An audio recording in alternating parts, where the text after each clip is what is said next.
Hi everybody, welcome again to Champion Trading, and what we're doing today for you, this is the Waukesha Model 18 pump, their Universal Series 1.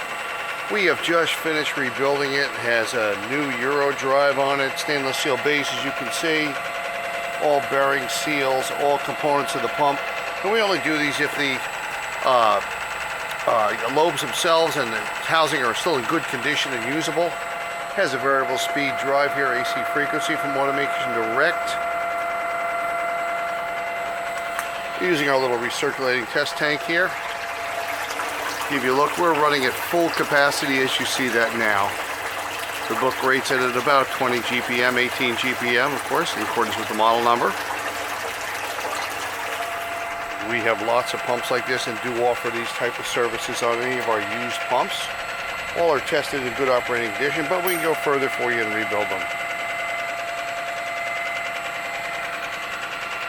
You'll find us on our website at www.champtrading.com. And we certainly look forward to hearing from you.